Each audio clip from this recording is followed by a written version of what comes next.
Hello students, हम discuss कर रहे थे अ बॉटल ऑफ ड्यू के बारे में। अ बॉटल ऑफ ड्यू के फर्स्ट पोर्शन को हमने डिस्कस किया था। अब हम इसके सेकंड पोर्शन के बारे में पढ़ेंगे। तो फर्स्ट पोर्शन के लास्ट में हुआ क्या था कि जो टाउन में सेज आए थे उन्होंने रामनाथ को बताया था कि पोशन कैसे बनाया जा सकता है, एक ट्रिक बताई थी और रामनाथ उसी को फॉलो करता है और फिर आगे उसके लिए क्या करता है वो हमें सेकंड पोर्शन में देखने को मिलेगा। तो let's read it. Second portion क्या है? Ramnath went home and after talking to his wife started cleaning his large fields which had been lying empty all these years. Ramnath went home, Ramnath घर गया and after talking to his wife started cleaning his large field, और अपनी wife से बात करके जो उसके large field थे, लार्ज फील्ड जो उसके फादर उसके लिए छोड़ कर गए थे, उसकी क्लीनिंग की, सफाई की। Which had been lying empty all these years, जो पिछले सालों, कई सालों से खाली पड़ी हुई थी। There he planted rows and rows of banana plants. He tended them carefully and during the winter months collected the dew that formed on them with great care. There he planted rows and rows of banana plants. और इस field में उसने बनाना plant की रोज़ मतलब कतारों से बनाना plant को plantation किया। He tended them carefully and during the winter month collected the dew that formed on them with great care. और बहुत केयर से उसने बनाना के प्लांट को लगाया और विंटर के सीज़न में जो बनाना के की जो लीफ थी उसमें जो ड्यू आती थी उसको बहुत ही केयर के साथ कलेक्ट किया। His wife helped him too, और इस काम में उसकी वाइफ भी उसकी हेल्प करती थी। मधुमती, मधुमती जो उसकी वाइफ थी, Madhumati gathered the banana crop, took it to the market and got a good price for it. जो मधुमती उसकी वाइफ थी वो बनाना की क्रॉप को, बनाना के फ्रूट को इकट्ठा करती थी और मार्केट में एक अच्छे प्राइस के साथ उसे बेचती थी। Over the years Ramnath planted more and more plants and they had a huge banana plantation. Eight the end of 6 years he finally had his 5 liters of due. Over the years मतलब कई वर्षों के बाद Ramnath planted more and more plants, Ramnath ने बहुत सारे plants लगा लिए और they had a huge banana plantation, और उनका एक बहुत बड़ा प्लांटेशन हो गया बनाना का। At the end of 6 years, 6 साल का होने के बाद ही finally had his 5 liters of dew, उसके पास 5 लीटर ऑफ ड्यू इकट्ठी हो चुकी थी। जब उसने बहुत बड़ा प्लांटेशन लगा लिया और उनकी लीफ से ड्यू को इकट्ठा करता गया और 6 साल के बाद में जो 5 लीटर की एक बॉटल थी उसको उसने भर लिया विद ड्यू। यहाँ पर एक न्यू वर्ड आया है, वो है टेंडेड। टेंडेड का मीनिंग होता है लुक्ड आफ्टर। ओके, इसमें आप देख सकते हैं इमेज में प्लांटेशन तैयार हो गया है और क्रॉप लगी हुई है, बनाना की फ्रूट लगे हुए हैं। ओके, नेक्स्ट पैराग्राफ पढ़ेंगे। Carefully he took the bottle to the sage smiled and muttered something over the water. यहाँ पर म्यूटर वर्ड आया है। म्यूटर्ड का मीन्स होता है spoke in a low voice, जब बहुत ही लो वॉइस में बोलते हैं उससे बोलते हैं म्यूटर्ड। तो carefully he took the bottle to the sage, जो बॉटल उसने ड्यू की भरी थी वो बहुत ही केयरफुली सेज को दे दी।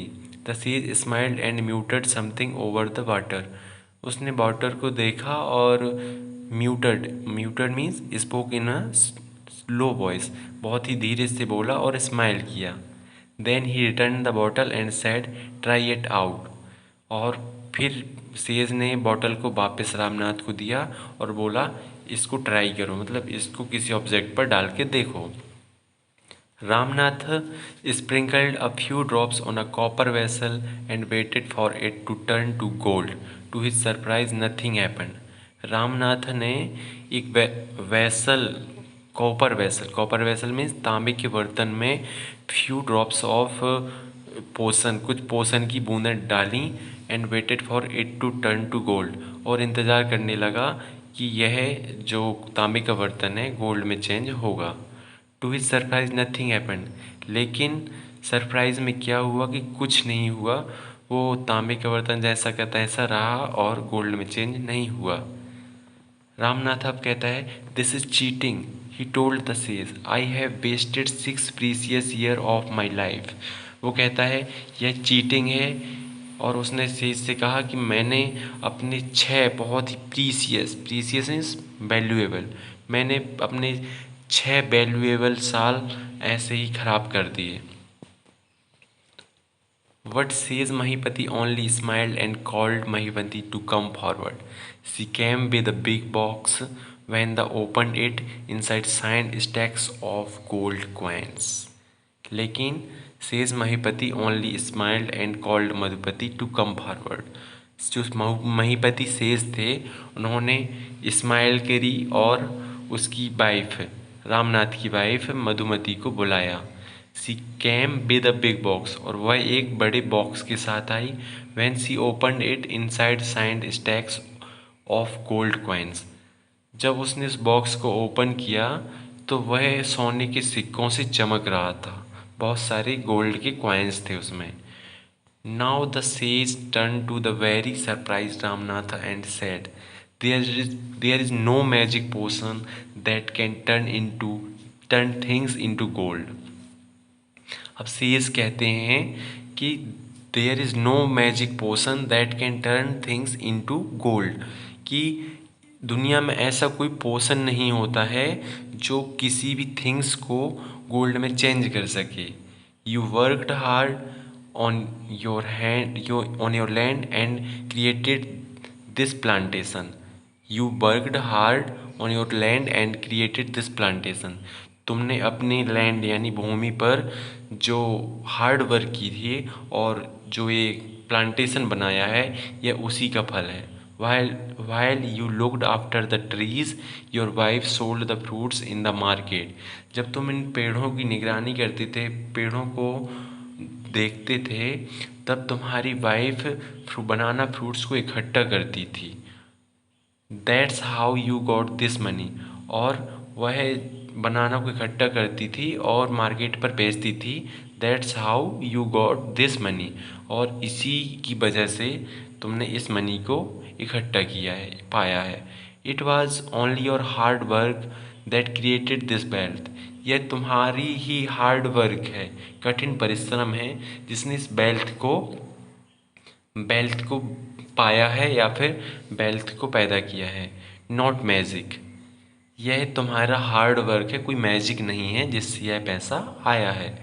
If I had told you about this earlier you would have not listen to me, so I have played a trick on you. If I had told you about this earlier, you would have not listened to me, so I have played a trick on you. अगर मैं यह तुम्हें पहले ही बता देता तो शायद तुम मेरी बात ही ना सुनते, और इसीलिए मैंने तुम्हारे साथ ये ट्रिक खेली ताकि तुम सही रास्ते पर आओ और हार्ड वर्क करना सीखो। Ramnath understood the wisdom behind these words and worked even after on his plantation from that day on. Ramnath understand कर गया, मतलब वह समझ गया the wisdom behind these words, says के पीछे की जो विजडम थी। विजडम मीन्स डीप अंडरस्टैंडिंग, बहुत गहरी समझ, बुद्धि। तो सेज की इसके पीछे जो समझ थी उसे रामनाथ अंडरस्टैंड कर गया and worked even harder on his plantation from that day on, और उसी दिन से वह अपने प्लांटेशन पर पहले से भी ज़्यादा हार्ड वर्क करने लगा। ओके, तो ये थी स्टोरी जिसे लिखा था सुधा मूर्ति ने। सुधा मूर्ति जो अभी करंट में मेंबर ऑफ द पार्लियामेंट भी बनी है राज्यसभा से, उन्होंने इस story a bottle of due को राइट किया था। इसके आगे हम देखते हैं लेट्स अस डिस्कस, कुछ हम डिस्कस करेंगे क्वेश्चंस के बारे में। So why was Ramnath angry, Ramnath angry क्यों था? तो रामनाथ एंग्री तब हुआ था जब उसे लगा कि सेज ने मुझे चीट किया है। मैंने अपने 6 प्रीसियस ईयर, जो उसकी नज़रों में बहुत ही प्रीसियस थे 6 ईयर, उसको ख़राब कर दिया है। किसके चक्कर में? पोषण बनाने के चक्कर में वह 6 साल लगा रहा ड्यू को इकट्ठा करने में। ओके। सेकेंड क्वेश्चन है, how did Ramnath and Madhumati create wealth? Ramnath and Madhumati ने वेल्थ क्रिएट कैसे की? रामनाथ ने जो प्लांटेशन किया था, जिसको केयर कर रहा था, वो निगरानी कर रहा था, तभी उसकी वाइफ मधुमती फ्रूट्स को इकट्ठा करके मार्केट में अच्छे मूल्य पर बेचती थी और उससे 6 साल में उसने वेल्थ को क्रिएट किया था। इसके आगे लेट्स थिंक एंड रिफ्लेक्ट है, एंड आगे और भी एक्सरसाइज है जिसे हम नेक्स्ट वीडियो में देखेंगे। आप देख सकते हैं बहुत सारी एक्सरसाइजेस हैं। स्टूडेंट्स, यह बुक बहुत ही अच्छी है, मतलब आपके लिए बनाई गई है ताकि ये अट्रैक्टिव भी है और इससे आप बहुत कुछ सीख सकते हैं। अगर इस बुक को पढ़ना ज़्यादा मुश्किल भी नहीं है और यह आपको एक्टिविटी के माध्यम से ही बहुत कुछ सिखा देगी। बहुत केयरफुली और बहुत ध्यान से हमें इस बुक को रीड करना है। लेट्स रीड है, इसमें होमोफोन्स भी दिए हैं। ओके। बहुत सारी चीज़ें हमें इस बुक से सीखने को मिलेंगी। इन द नेक्स्ट वीडियो हम इसकी जो एक्सरसाइज है इसको करेंगे। ओके। थैंक यू स्टूडेंट्स, मिलते हैं नेक्स्ट वीडियो में।